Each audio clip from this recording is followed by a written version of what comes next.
1, 2, 3. Hello, chị Tùng với chị về. Chị Tùng với một tuần chị. 100 more. 100 Paris more. Position lâu. Nó khét cọc. Cọc lại. Cọc.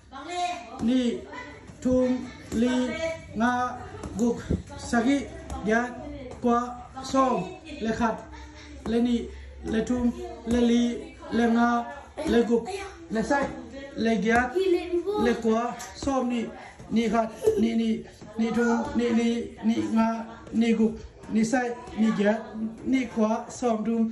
Dia tak tumbang, thum som. Dia tak tumbang som thum. Perfect. Som thum.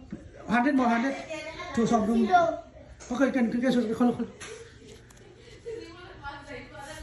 Hơi.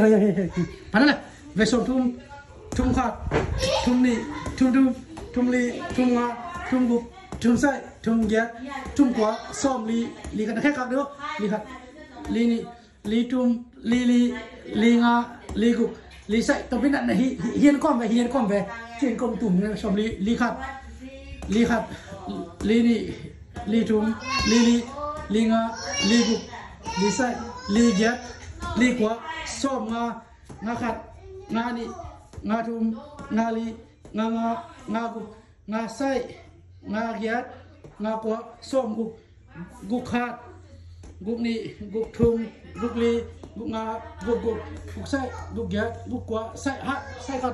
Để tập trung về, som sai khát, sai ni, sai thum, sai li, sai nga, sai gục, sai giat, sai quá, giat khát, giat ni, giat thum. Để tập trung, giat li, giat nga, giat gục, giat sai, giat quá khát, quá ni, quá thum, quá li, quá nga, quá gục, quá sai, quá giat, quá za, khát, ni, thum. Để tập trung ni. Dia tak 100 more, sorry. You almost done. 100 more, sorry. Li khat. So, li, thum, li, nga, guk, sagi, giat, qua, som, le khat, le ni.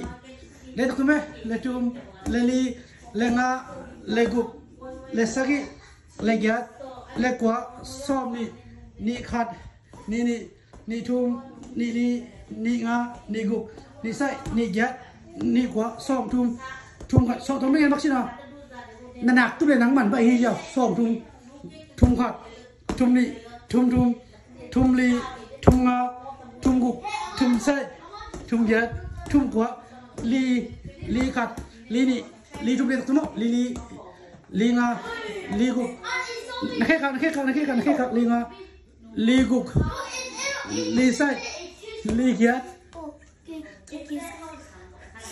li quá, som nga,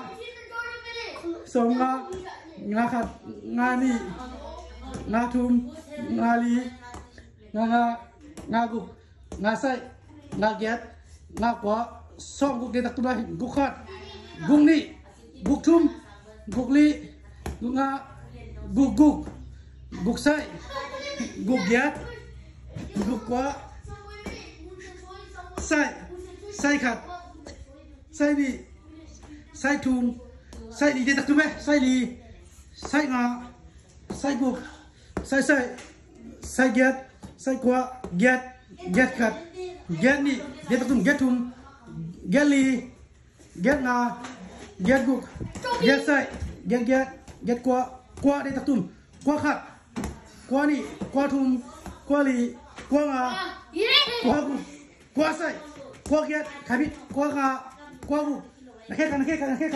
Only 10 more. Nạc khét. Còn tôi biết nạc khét. Position là.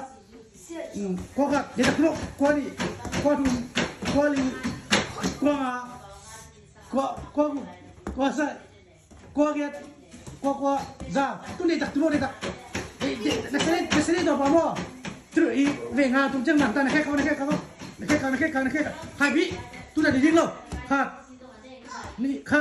ni, thum, để tập trung, khát, ni, thum, để tập trung, để tập trung, nạc khét. 3 more. Nạc khét. Three more. Two more. Okay, go. Cut. Dia tak kena. Kalau ada posisi lah. Pada posisi. Three more. Cut. Ni. Tum. Li. Nga. Gu. Sagi. Dia tak. Sagi. Giat. Kwa. So. Mantap. Ya, cok.